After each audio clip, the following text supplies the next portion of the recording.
প্রায় সময় আমার পায়খানা প্রস্রাবের রাস্তা অবশ্য হয়ে যায়। আমার সন্তানকে আমি খুলে নিতে পারি না।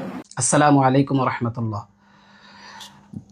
2021 সালে মোদি বিরোধী আন্দোলনে গ্রেফতার হয়েছিলাম। তখন দীর্ঘদিন রিমান্ডে থাকার কারণে আমার মেরুদণ্ডের 3টা হাড্ডি ভেঙে গিয়েছে।